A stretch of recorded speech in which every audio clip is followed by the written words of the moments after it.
কেশর কুঞ্জে মিলিত হব। কিন্তু কুঞ্জ সাজিয়ে তো বসে আছে, দেখতে দেখতে আজকে রাত্রি গভীর হতে হতে ভোর হয়ে আসছে। রাধারানী এসে কুঞ্জ সাজিয়ে বসে থাকতে থাকতে দেখছে রজনী প্রভাত হয়ে আসছে, কিন্তু গোবিন্দ কুঞ্জে আসছে না। এমন সময় রাধারানী ললিতা বিশাখাকে ডেকে বলছে, ললিতা, আরে ও বিশাখা, দেখ সখী, দেখ দেখ দেখ কেমন ভাবে রাত্রি যেন দেখতে দেখতে প্রভাত হয়ে যাচ্ছে, রজনী প্রভাত হয়ে যাচ্ছে না। ভালো করে আকাশের দিকে তাকিয়ে দেখ, গগনে আর একটু পরে সূর্য উদয় হবে। আজ ললিতা সখী বলছে, অমন ভাবে অস্থির হোস না রাধে, দেখবি তোর গোবিন্দ ঠিক তোর কুঞ্জে আসবে। বলি, না রে, আমার বধূ বলেছিল সে রাত্রিতে আমার সঙ্গে মিলিত হবে, কিন্তু দেখ রাত্রি তো প্রভাত হয়ে যাচ্ছে, ওই বধূ তো আমার কুঞ্জে আসছে না। তবে কি আমার বধূ আমার কুঞ্জে আসবে না? আজ রাধারানী বলছে, আমার বধূ আমার কুঞ্জে আসবে না সখী। দেখ দেখ কেমন সুন্দর করে আমার বধূর জন্য আমি মালা গেঁথেছি।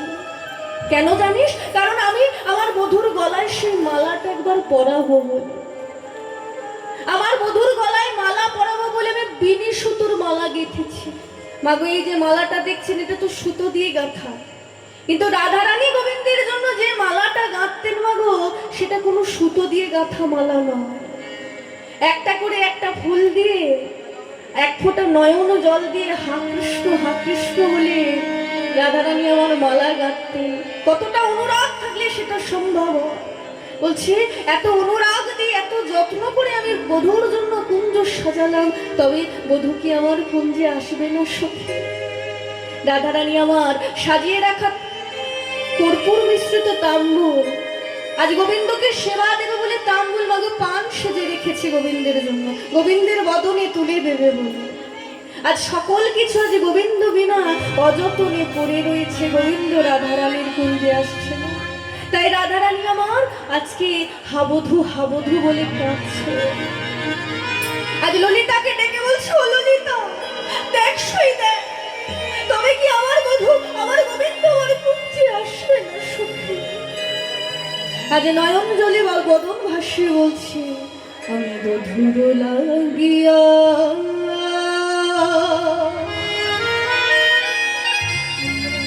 সে জবি ছাইনু,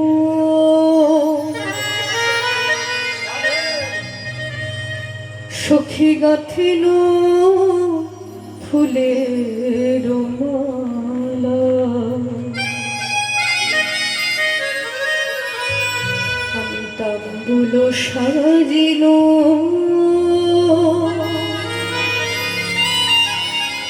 সখী দীপ জারিনু। দেখো মন্দির হইল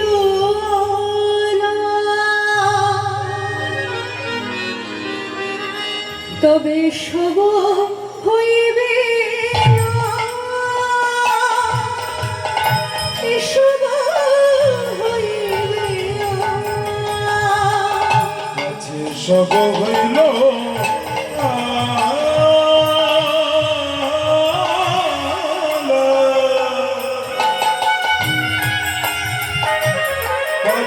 সব হইল।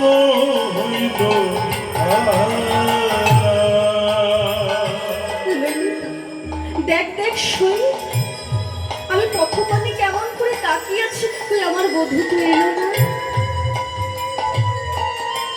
সোহেন নগর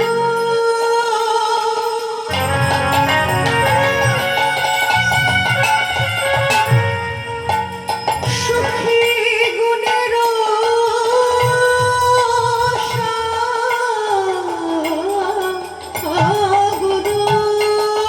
সোহেন রসিক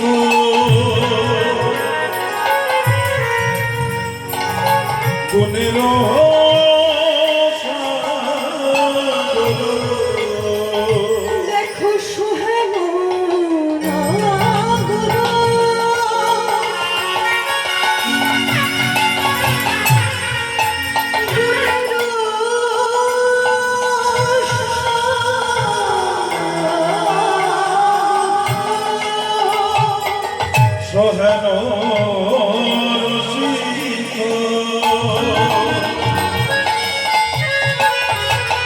গুণের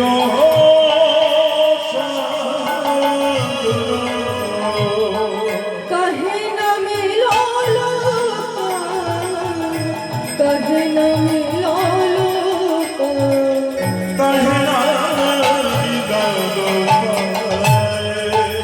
राधे अमन करे दोनों ही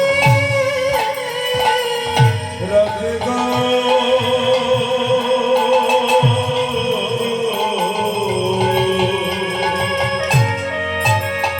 हरि बोल মন করে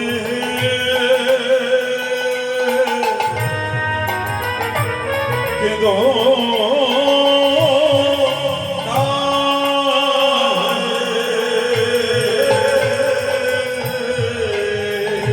राधे अमन करे दोनों ही রাধে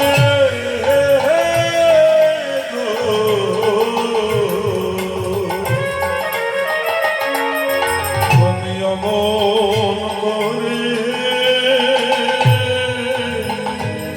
কেদো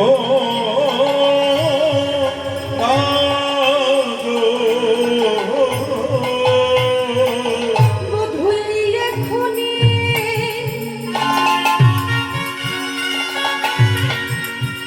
এখনি এলো বলে তুমি ভীষণ আর নয়ন জলে এলো বলে তুমি ভীষণ আর নয়ন জলে এখনি এলো বলে ভীষণ আর নয়ন জলে এখনি এলো বলে ভীষণ আর নয়ন জলে এখনি এলো বলে ভীষণ আর নয়ন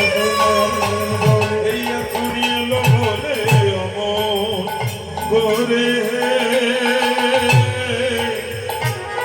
রাধে কে দো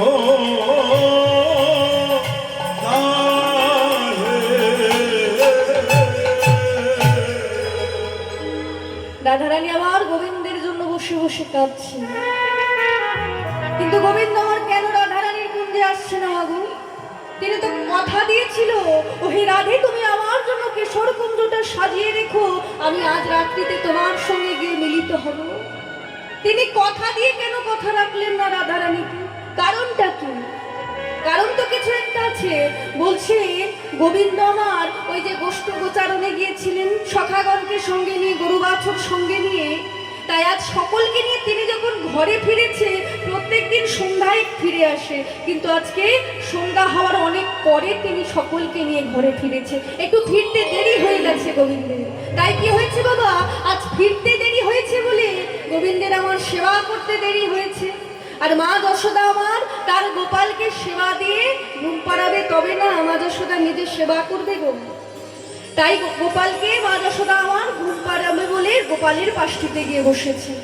এমন সময় গোবিন্দ আমার মনে মনে চিন্তা করছে, যেই না মা যশোদা একটু ঘুমিয়ে পড়বে অমনি আমি মায়ের পাশ থেকে উঠে চলে যাব আমার রাধারানীর কাছে। এমন সময় কি হয়েছে, মা যশোদা কিছুতেই গোপালের পাশ থেকে যাচ্ছে না, আর গোপালও আজ বেরোতে পারছে। এমন সময় গোবিন্দ আমার ঘুমের ভান করে পড়ে রয়েছে। মা যশোদা জিজ্ঞাসা করছে, হ্যাঁ রে গোপাল ঘুমালি নাকি? ও গোপাল ঘুমিয়েছিস বাবা? গোবিন্দ আমার বলছে, হ্যাঁ মা আমি ঘুমিয়েছি, তুমি যাও। বাবা যে ঘুমাবে সে বলবে কোনোদিনও যে মা আমি ঘুমিয়েছি তুমি যাও? এমন করতে করতে মায়ের সঙ্গে গোবিন্দের আরো দেরি হয়ে যাচ্ছে।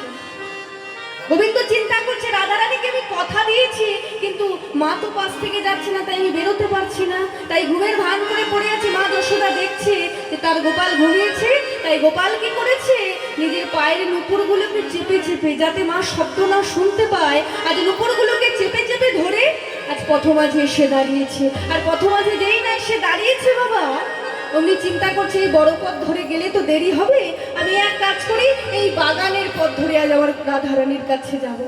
যে পথ ধরে গোলাম ওই পথ ধরে কেন যায় না গোবিন্দ? না ওই পথে ছিল আর এক সুখের কুঞ্জ।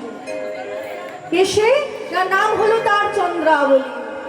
আর চন্দ্রাবলী প্রত্যেক দিন গোবিন্দের জন্য কুঞ্জ সাজিয়ে বসে থাকতো, কারণ রাধারানী যেমন গোবিন্দকে ভালোবাসতো, ওই চন্দ্রাবলীও গোবিন্দকে ভালোবাসতো।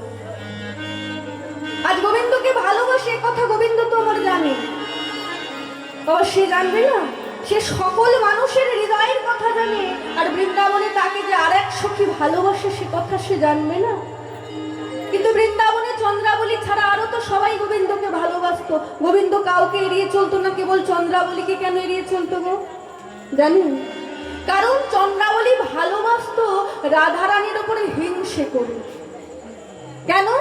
যে মনে মনে চিন্তা করতো যে রাধারানী রাজার মেয়ে, রাধারানী হলো বৃষভানু রাজার মেয়ে, আর চন্দ্রাবলী হলো চন্দ্রভানু রাজার মেয়ে, অর্থাৎ রাধারানীর কাকার মেয়ে। রাধারানীর কাকার মেয়ে হলো চন্দ্রাবলী। তাই চন্দ্রাবলী মনে মনে হিংসে করতো মাগো, যে রাধারানী রাজার মেয়ে আবার আমিও রাজার মেয়ে, রাধারানী রূপবতী আবার আমিও রূপবতী। চন্দ্রাবলীও রূপবতী ছিল মাগো, যার রূপের তুলনা ছিল না। তাহলে গোবিন্দ কেবল রাধারানীকে ভালোবাসবে আর আমার দিকে ফিরে তাকাবে না, এটা কি করে? আমি যেমন গোবিন্দকে ভালোবাসি, রাধারানীও ভালোবাসি, কিন্তু গোবিন্দ শুধু রাধারানীকে ভালোবাসবে আর আমাকে ভালোবাসবে না, কখনো হয়? এই যে মনের মধ্যে একটা হিংসে। বাবা, গোবিন্দ আমার সকল কিছু সহ্য করতে পারে। ওই যে ভক্তের অন্তরে ওই যে কুটিলতা, ওই যে জটিলতা। ললিতা ভালোবাসতো না গোবিন্দকে, বিশাখা ভালোবাসতো না গোবিন্দকে। ওই গোবিন্দ তো তাদের থেকে এড়িয়ে যেত না, কেবল ওই চন্দ্রাবলীর থেকে কেন এড়িয়ে যেত? কারণ সে চাইতো রাধারানীকে নয়, কেবল আমাকে ভালোবাসো, গোবিন্দ আমার। তাই গোবিন্দ যখন এই কথাটা অন্তরে জানতে পেরেছে মাগো, গোবিন্দ তার কুঞ্জের সম্মুখ দিয়ে যায়। কিন্তু আজ ওই রাধারানীকে কথা দিয়েছে বলে তার কুঞ্জের সামনে দিয়ে যেতে হবে, তাড়াহুড়ো করে যেতে হবে। আর এমন সময় গোবিন্দ আমার চরণে নূপুর বাজাতে বাজাতে চলেছে, আর চন্দ্রাবলী তার প্রিয় সখী পদ্মা সখীকে ডেকে বলছে, ও পদ্মা, বলি দেখ দেখ দেখ, আমার কুঞ্জের বাইরে কে যেন নূপুর বাজাতে বাজাতে যাচ্ছে না? গোবিন্দ আমার বংশীর ধ্বনি করতে করতে, রাধা নাম গাইতে গাইতে আজ ওই চন্দ্রাবলীরই কুঞ্জের দ্বার দিয়ে চলেছে। আর চন্দ্রাবলী কি করেছে গো, এই কথা জানতে পেরে আর চন্দ্রাবলী পদ্মাকে ডেকে বলছে, দেখ দেখ কে যেন যাচ্ছে না, দেখ তো সখী কে যায়। তাই চন্দ্রাবলী কি বলছে গো, কে যায়, কে যায়, এমন নূপুর বাজায় কে বাজায় গো,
সুরে বলো কে বাজায় কে বাজায়, ধুনু সুরে বলো কে বাজায় কে বাজায়, ঘন সুরে বলো কে বাজায় কে বাজায়।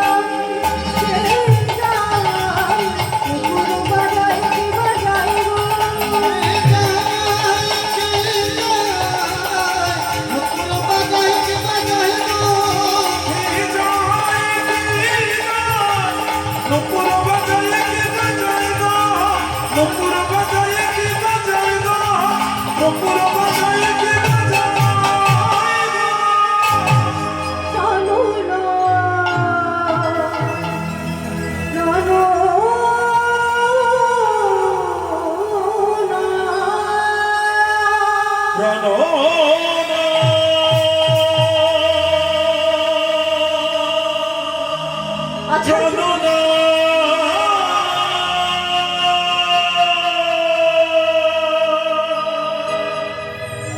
আছাড় খেয়ে পড়েছে চন্দ্রাবলী গোবিন্দের চরণে। চমকে উঠেছে গোবিন্দ আমার, একে কে তুমি? কেমন ভাবে আমার চরণে আছাড় খেয়ে পড়লে? ছাড়ো ছাড়ো আমার চরণ ছাড়ো। যেই না মুখটা তুলে তাকিয়েছে, দেখছে চন্দ্রাবলী। একে চন্দ্রা, তুমি এমন ভাবে আমার চরণে কেন এসে পড়েছো? ছাড়ো আমার চরণ ছাড়ো। চন্দ্রা, একে আমার অধিক বিলম্ব হয়ে গেছে, ছাড়ো আমার চরণটা ছেড়ে দাও। চন্দ্রাবলী গোবিন্দের চরণটা নিতে বক্ষ মাঝে জড়িয়ে ধরে বলছে, বধূ তুমি এই পথে নিতে করগত গতে। আমি নুপুরের ধ্বনি শুনি, তুমি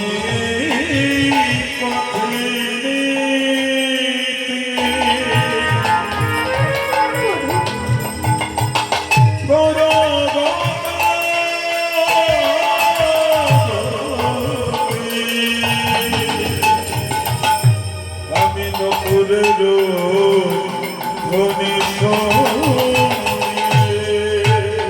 বধূরে পথে নিতে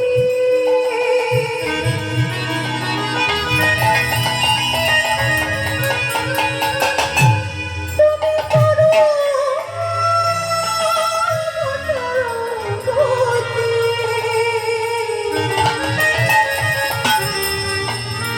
আমি নুপুরের ধ্বনি শুনি, বোধই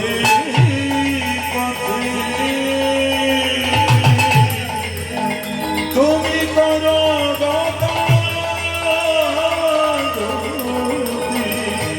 আমি নকুলের ধ্বনি করো রাধা শনিবার।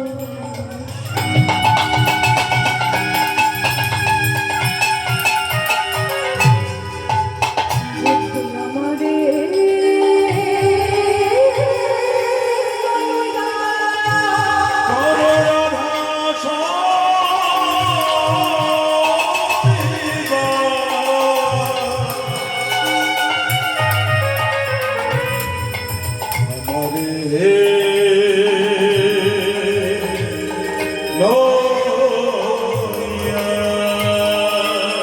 করো রাধা শনিবার।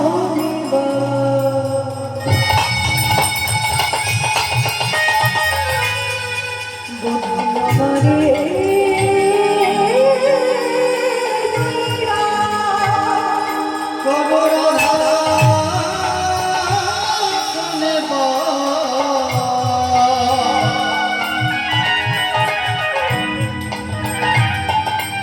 আমারে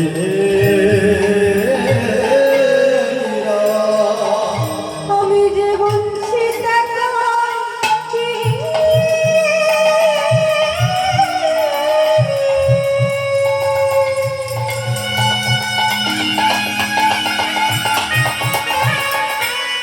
বোধহয় আমি বঞ্চিত একাকী। ছেড়ে দাও চন্দ্র, আমায় ছেড়ে দাও। না না, ছাড়িয়া নাহি কো দেব। নানা ছাড়িয়া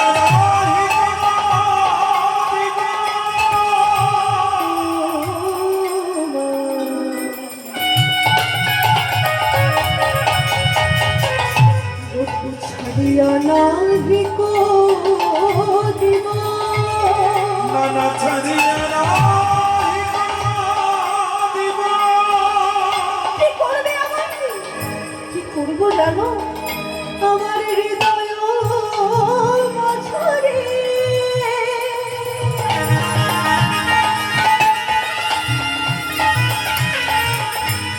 কহে পরা আমার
শুধু তোমার সেখানে লুকায়ে রাখো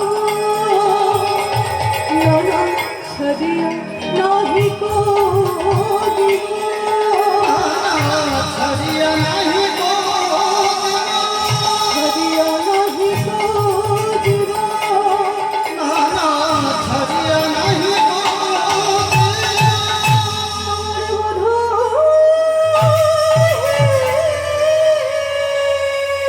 আমার বোধ বধূ বধূ হে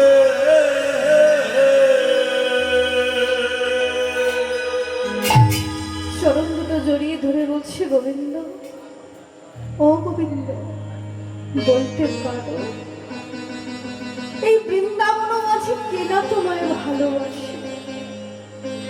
তোমার রাধারানী কি তোমায় একা ভালোবাসে গোবিন্দ? আমি চন্দ্রাবলী, আমি তোমার জন্য প্রত্যেক দিন কুঞ্জ সাজিয়ে বসে থাকি। বলো না বাবু, বলতে পারো তুমি প্রত্যেক দিন আমার চোখের সম্মুখ দিয়ে রাধারানীর কুঞ্জে যাও? তুমি কি পারো না একবার আমার কুঞ্জে যাপন করতে? ও বধূ, আমি কি তোমায় ভালোবাসতে পারি?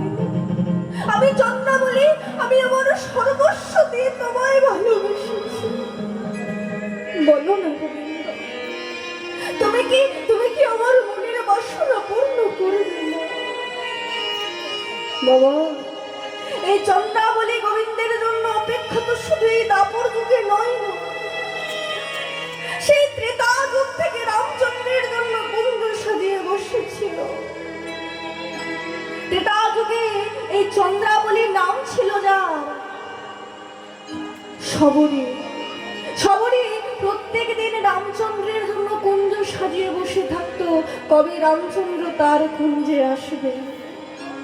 ছোট থেকে কুঞ্জ সাজিয়ে রাখতে রাখতে শবরী যখন নিজের শৈশব কৈশোর যৌবন সকলে ছাড়িয়ে আজ বৃদ্ধা হয়ে গেছে, তখনও রামচন্দ্র শবরীর কুঞ্জে যায় না। যখন শেষের দিনে রামচন্দ্র শবরীর কুঞ্জ মাঝে গিয়ে দাঁড়িয়েছে, শবরী রামচন্দ্রকে দেখে বলছে, প্রভু বলো না, আমি আমার সর্বস্ব খইয়ে আজ আমি বৃদ্ধা হয়ে গেছি, আমার রূপ যৌবন সকল কিছু চলে গেছে, বলতে পারো আমি তোমায় কি দিয়ে সেবা করব? বাবা, ভগবানকে সেবা করতে গেলে নিজের সবটুকু দিয়ে সেবা করতে হয়। আজ বলছে বলো না বধূ, আমি কি দিয়ে তোমার সেবা করব? বলতে পারো? তখন রামচন্দ্র শবরীকে বলেছিল, শবরী, আমি সেই দিন তোমার মনোবাসনা পূরণ করব। আমি ত্রেতা যুগে রাম অবতারে তোমার মনোবাসনা পূর্ণ করতে পারিনি তো কি হয়েছে? যেদিন আমি দাপরে নন্দের নন্দন কৃষ্ণ রূপে যাব, তুমি হবে বৃষভানু, চন্দ্রভানু রাজার মেয়ে, নাম হবে তোমার চন্দ্রাবলী। সেই দিন তোমার মনোবাসনা পুরাইব।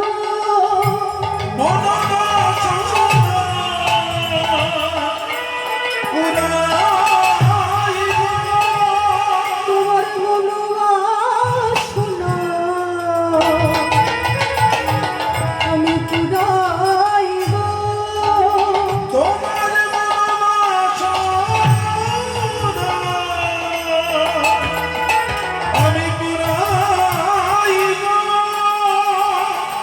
দাপরে কৃষ্ণ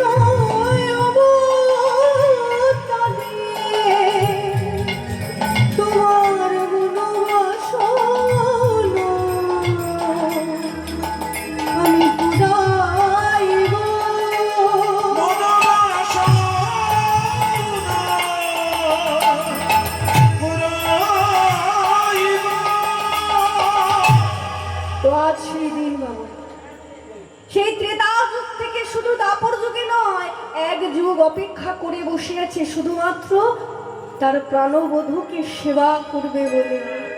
তাহলে সে কি আর ছেড়ে দিতে চায় গো? তাই গোবিন্দ বলছে, ছাড়ো চন্দ্রামর চরণ ছাড়ো। কিছুতেই চন্দ্রাবলী গোবিন্দের চরণ দুটো ছাড়ছে না, নিজ বক্ষ মাঝে জড়িয়ে ধরে বলছে, বধূ একবার যখন তোমায় পেয়েছি আমি তোমায় কিছুতেই ছেড়ে দেব না। ভক্তবৎসল ভগবান আমার ভক্তের ডাক কি উপেক্ষা করতে পারে গো? সকল কিছু নিবেদন করে সে আজ গোবিন্দকে ডেকেছে। তাই কি হয়েছে, আজ চন্দ্রাবলীর কুঞ্জে গোবিন্দ আমার প্রবেশ করেছে।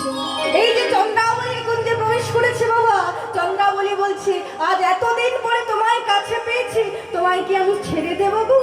আজ আমি মনের মতো করে তোমায় সাজাবো। তাই চন্দ্রাবলী কি করছে গো? আজ পরাণ বধূ কাছে পেয়ে সাজাই চন্দ্রাবলী,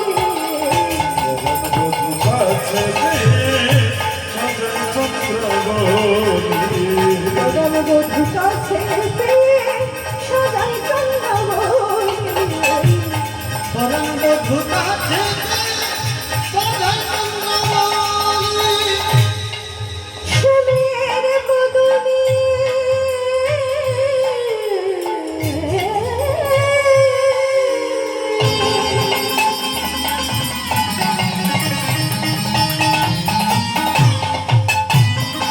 শ্যামের বদনে কাজল দিল,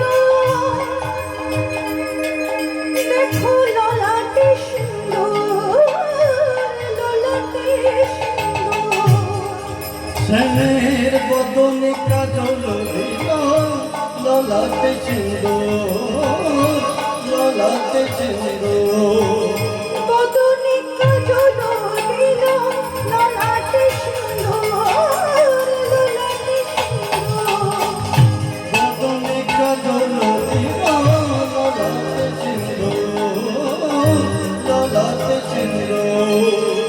নীল শাড়ি পরাইলা, নীল শাড়ি পরাইল, নীল শাড়ি পরাইলা, নীল শাড়ি পরাইল। দেখিতে মধুর, দেখিতে মধুর।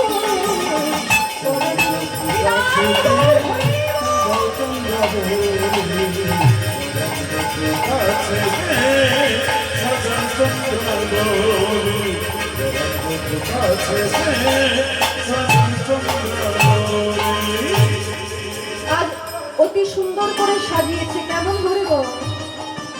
যে ভগবানের কপালে ললাটে চন্দনের তিলক দিতে হাত কেঁপে যায়, চন্দ্রাবলী কি করেছে? সেই চন্দনের তিলকটা মুছে দিয়ে লাল সিঁদুরের ফোঁটা পরিয়ে দিয়েছে, তিলক এঁকে দিয়েছে। শুধু তাই নয়, ভগবানের দুই গালে ভালো করে কালি লাগিয়ে দিয়েছে। ভগবানের নীল পদ্মের মতো মুখখানায় ভালো করে দুই গালে কালি লেপে দিয়েছে। শুধু তাই নয়, ভগবান সদা সর্বদা হলুদ কাপড় পরে, পীত বসন পরে। আর চন্দ্রাবলী কি করেছে? তার সেই পীত বসনটা, হলুদ কাপড়টা খুলিয়ে দিয়ে নিজের একটা নীল শাড়ি পরিয়ে দিয়েছে। তাহলে বেশটা কেমন হয়েছে গোবিন্দের? আজ পদান বধূ কাছে পেয়ে সদাই চন্দ্রাবলী,